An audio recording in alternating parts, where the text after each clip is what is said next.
Okay, so fundamental counting principle basically says let's figure out how many ways each individual thing can happen. Once we know all those numbers, we can just multiply them together. So if I have M options for what shoes I want to wear, and N options for what shirt I want to wear, and X options for whatever pants I want to wear, I can multiply all those together to get all the different outfits I can wear. So whatever options you have, you're just going to multiply all those numbers together. That'll give you all the possible combinations of outfits you can wear, or whatever. Does everyone happen over? So you own a small deli. You can make sandwiches with 4 types of meat: ham, roast beef, turkey, and pastrami. There are 3 different bread options. I want to figure out how many different bread and meat sandwiches my customers could have. 12, right? 4 options for meat times the 3 options for bread gives me 12 possible sandwich options.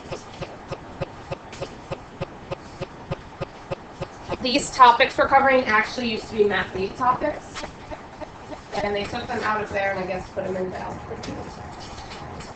And so 12 sandwich options. The other thing we need to talk about before getting into permutations and combinations is what factorial means. If you ever see 6 with an exclamation point, or any number with an exclamation point, it's not like really exciting to see that number. Exclamation point is called factorial. It means multiply it by all the lower numbers. So 6 factorial is going to say do 6 times 5 times 4 times 3 times 6 times 4. What if it was 4 factorial? 4 times 3 times 2 times 1. That's 2. Obviously, if you had like 50 factorial, you're not going to want to have to do that by hand because that would be really, really, really large, and that'd be a lot of typing. So if you ever need to do a factorial, if you go in your calculator, let's say I want to actually know what 6 factorial is.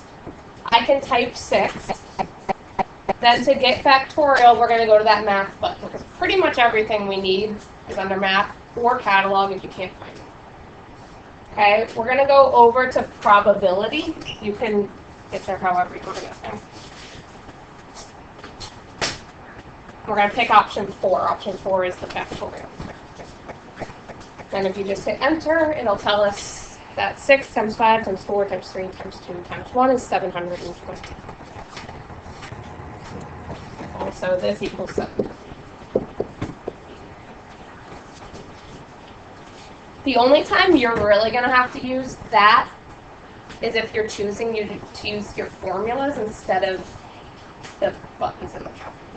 So really, if you forget where the buttons are and you need to use the formulas. Okay, so picture for a minute, I have 30 desks, excluding the break. I want to figure out all the possible ways for me to arrange these seats. Okay, so imagine they're all off to the side. I drag one desk out. How many options are there for me to pick that first desk? 30, right? I haven't picked any desks. There's 30 options. Okay, so spot 1, I have 30 different desks that could go in spot 1. Okay, so I've placed spot 1. How many options are left for me to place the next desk? 29. Okay, well, how about spot 3? How many options do I have? 28, spot 4, 27, and on and on and on and on, right? Until I've placed all the desks. The last desk, obviously, there'll only be 1 option. So if I wanted to figure out all the different options I have for placing the 30 desks in this room, I'd be doing 30 factorial. 30 options for desk 1, 29 for desk 2, 28 for desk 3, and so on and so forth. Type that in and tell me what you get. It's going to be a very big number. It might even give you... Okay, so what's the decimal? Okay, times 10 to the 32nd. Remember, E means times 10. Okay, same difference. How did I know it was going to be a really, really, really big number and not a really, really, really small number? What about the exponent? Told me it's a big number and not 0. It's not negative. If it was negative, then we'd basically be saying there's 0 options. That wouldn't make sense. This is whatever I get if I move the decimal place 32 times to the right. So 265 and then 30 zeros after that. So obviously I would not want to try and arrange my desk in every possible way. Okay, so we have two things we have to know. Combination and permutation. On the homework, you're going to have to figure out which one you're dealing with. The way I think of it, combination is like you go up to McDonald's. You're sitting in the drive-thru and you order a hamburger, fries, and a soda. Okay, so hamburger, fries, soda. Are you going to get the same thing as if you order fries, a soda, and a hamburger? Yeah, those are the same thing. They're going to hand me the exact same product. I'm going to pay the same amount. That's a combination. Okay, your order doesn't matter.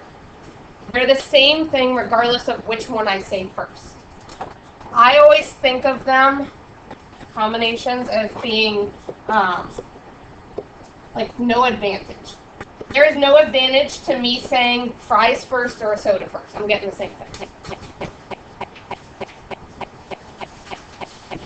Oddly enough, locker combinations are not actually combination examples because a locker combination, your order does matter. You can't just throw in whatever 4 numbers in whatever order and hope for the best. Okay, so combinations, there's no advantage to picking something first, ordering something first. Okay, we have this formula. So if you can't remember how to do the calculator, then you've got to use this. No, this is on your formula sheet. You really shouldn't need to use this as long as you know where stuff is in the calculator. After spring break, I'm going to make copies of the formula sheet for you and kind of go through it with you and have you self-edit because I feel like very few things on the formula sheet do we actually need. So I want to get used to going through and being like, hey, I don't need this, and you could even write down where in the calculator it is. Okay, for this formula, N is your total number of choices. So all the possible things that could happen. R is the number that are chosen or the number we want.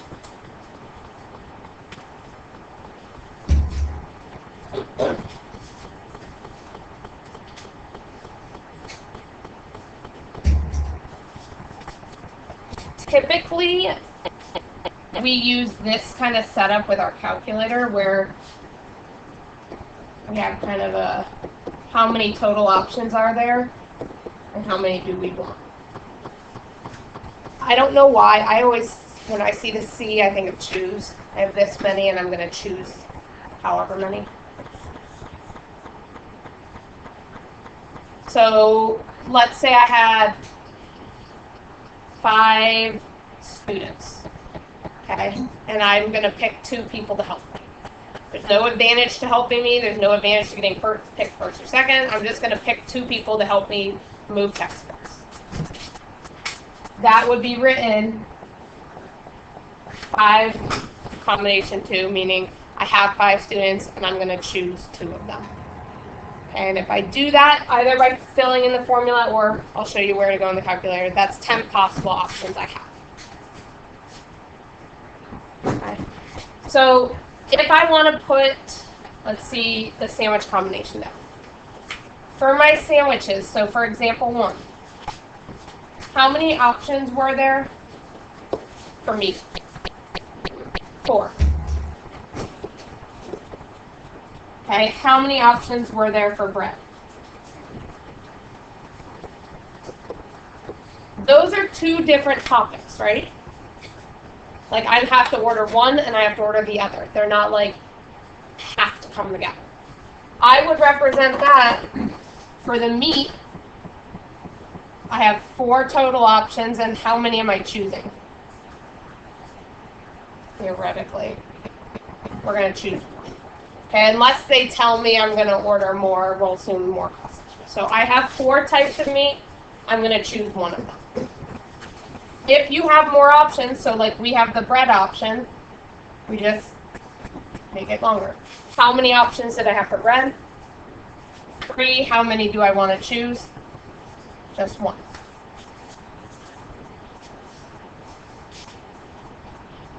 So if you have different options, you just treat them all separately. For example 2, the desks. How many options did I have for desk 1? 30. How many did I have for desk 2? 29. So I would have 30, choose 1, times 29, choose 1, and on and on and on and on until I'm down to my last one.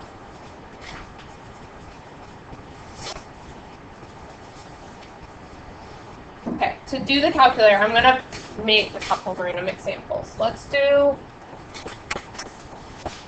how many people are in this class today? 1, 2, 3, 4, 5, 6, 7, 8,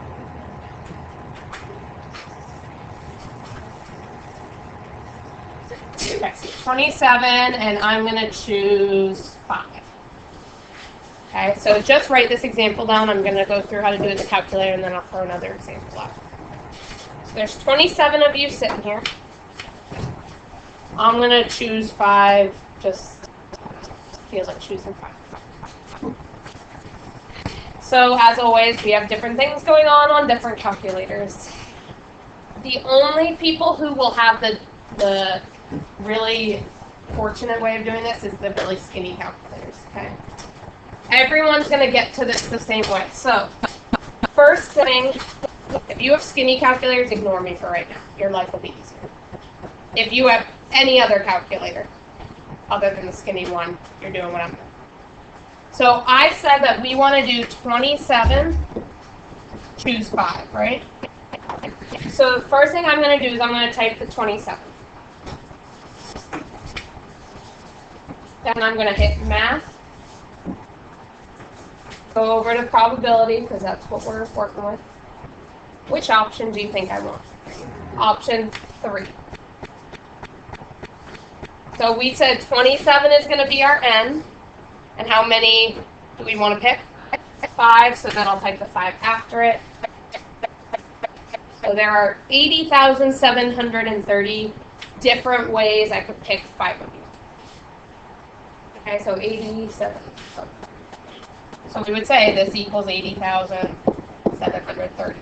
And because we picked the combination option, that means if I pick Jalen, Breon, Taylor, Zach, and Santiago, it counts that combination 1 time. It's not saying, okay, well, now we're going to pick Santiago, Zach, Taylor, Breon, Jalen. It's like, no, that's the same thing. It's already accounted for that. Okay, it knows those are the same. It's not double counted. If you have the newer skinny calculators, all you have to do is you hit math, go over to prob. Okay, so math, same, math prob 3. The new skinny calculators, you don't have to put your numbers in ahead of time. It'll give you this kind of a setup. And you just have to put this in. I know she has a skinny one. Anyone else have skinny calculators? Easy enough to figure out. It's pretty user-friendly. Did you find it? Okay. So, nice for you guys, not so bad for you guys. Go ahead on your own. Figure out if I want, let's see. Okay, so let's say in this class, right now there are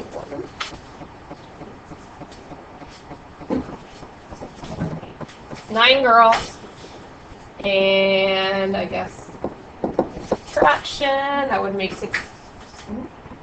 18 boys. Okay, good at math. Okay, I want to pick 2 of each. How many setups are you going to need? What's 2. You need the girl setup and the boy setup. So write those setups. figure out each of their values and then multiply. It's too complicated to type in all at once unless you have the skinny calculators. Okay, so remember this was one option. Now we're doing two options. I made the girl set up and the boy set up.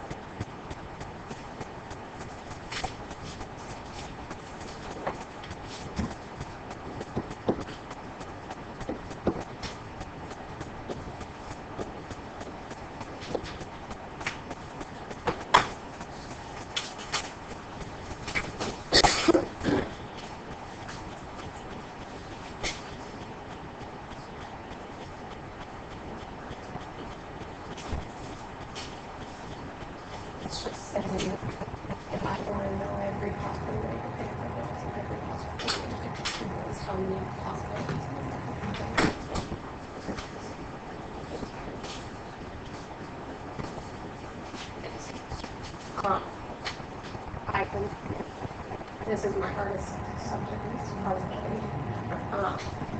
really focusing on total accounting. That's all you.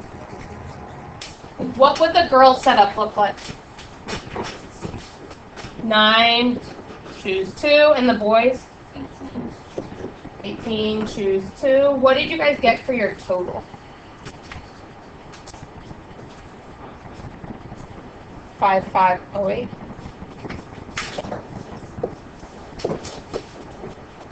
We all good? So I will tell you, probability is my biggest weakness in math. So I'm like crazy analysis I'm doing right now. Really, you want to focus in on how many total are there and how many do you want. That's really all it comes down to, and then see if there's different things you're picking. Okay, so if I'm looking on the next page at example 3. My English teacher has asked me to select 3 novels from a list of 10 to read as an independent project. So what is my total number of options? 10. How many do I want to pick? Okay.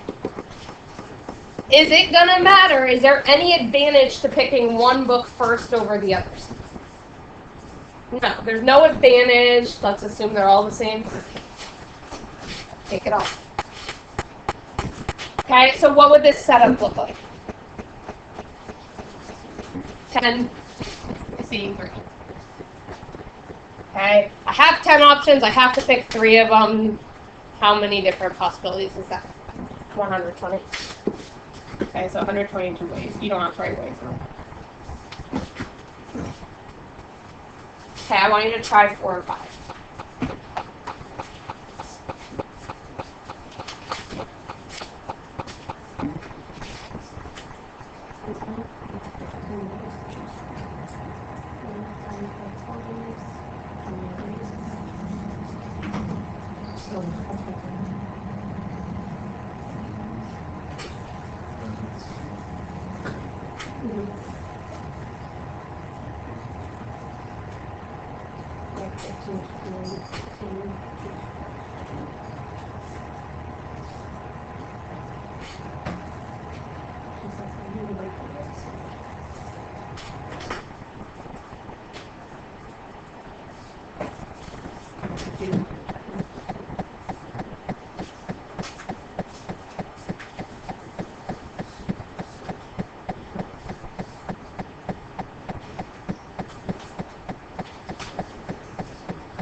When you go, if I connect one arrow over, sometimes you're like staying down.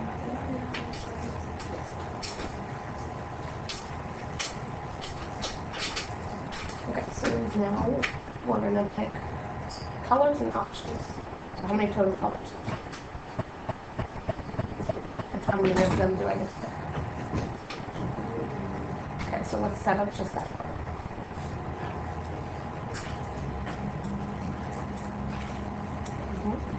Okay, there's 10 different options. How many am I going to afford? Yep.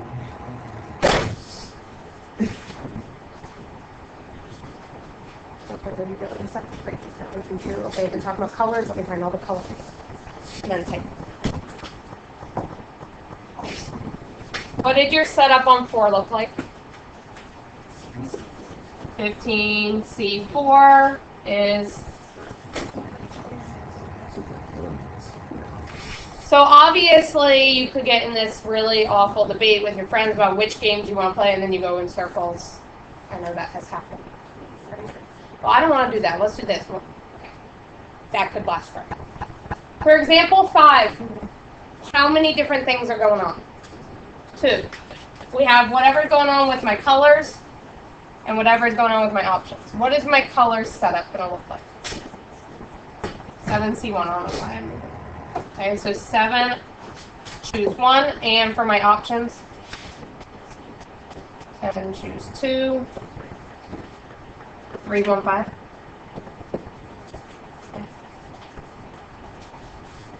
The reason this number, this 315, is so low, even though we have so much going on, is because I'm only picking 1 color. So there's really only 7 ways that can happen. I'm picking 2 options. So there's a little bit more ways that can happen. Okay, so that's combination. I have a total number of options, and I pick, and I'm happy with whatever happens. A permutation, order does matter. I think of it, there is an advantage.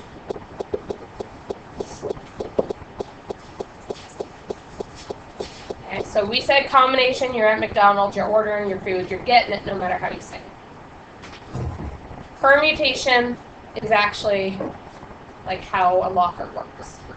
You have to get the first number right. If you miss your first number, then you have to start all over. Okay, there's an advantage to getting your first number right. You don't have to start all over. And it's still going to be our total number of choices. R is still going to be the number we're choosing or the number we want. Okay, we still have that formula if we forget how to do this in our calculator, but let's try not to do that. It's in the exact same spot in the calculator, it's just above the one that has a C. Okay, so permutations would be things like winning the lottery,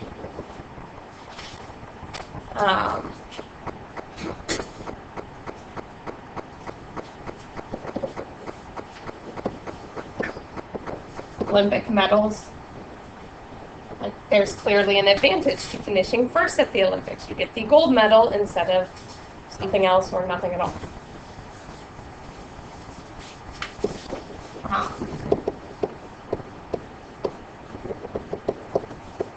Jobs with different pay levels.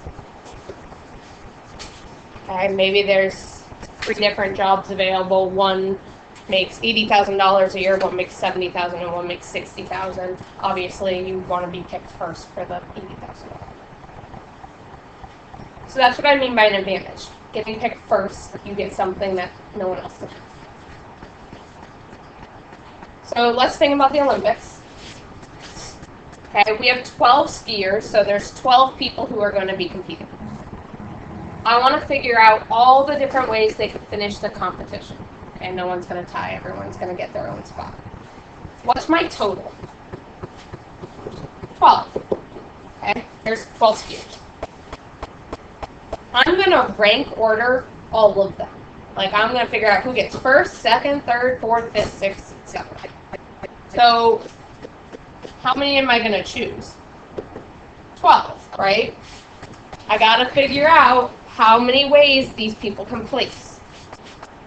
So, instead of 12C, 12, I'm going to do 12P. Because, again, there is an advantage.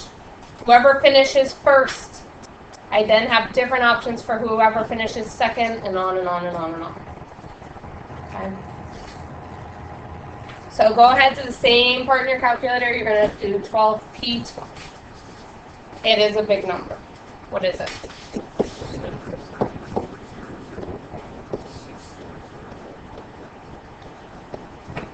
Permutations should generally be bigger than combinations. Okay, because if you think about it, I'm not just saying I want the 12 people to finish. I'm saying I want to know how many different ways they can finish. So if Taylor's one of my skiers, she finishes first, I still have to account for the other 11 ways people can finish. Okay, if she finishes first and Brianne finishes second, now I have to account for all other 10 ways people can finish. Everything matters because order matters. So Taylor finishing first and Brianne second, if I flip those, that's a whole different pool of things I need to do. Okay, I want to figure out how many different ways they can finish first, second, and third.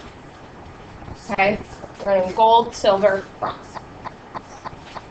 So if I start, okay, so the races have begun. Right now, as the race has begun, how many different people could get gold? 12, okay? So any skier can get 12 people. Okay, they're competing. Someone crosses the finish line. How many options do I have for silver? 11. So any of the remaining 11 can get silver. Then I have 10 because that's how many are left that can get bronze. I only care about first, second, and third. After that, too bad, so sad. You came, you competed, that's cool, you don't win anything. So I had 12 skiers. How many do I need? 3. I only care about gold, silver, bronze. So out of those 12, I want to figure out how many ways people could finish in the top 3. And again, to kind of stick with these 3, if it goes Jalen, Brianne, Taylor, that is a different result from Taylor, Brianne, Jalen.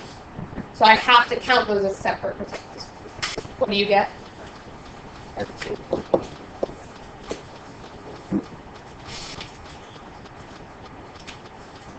Basically, if you're looking at it and you're like, oh, well, first place is better than second place, you know you're working with a permutation. If you're like, oh, they just want 10 random people, you're working with a combination. Okay, so looking down here, 10 students are nominated for school class officer board. Positions to be filled are president, vice president, historian, and secretary. Okay, and in this, we're just imagining people are running, not for anything specific. What's my total? 10 total. How many things do I have to pick?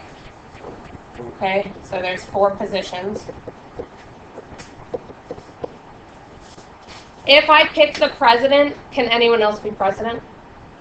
No, so there is an advantage, like you getting picked, you're going to have first dibs on what you want, et cetera, et cetera. So what would that setup look like? And before.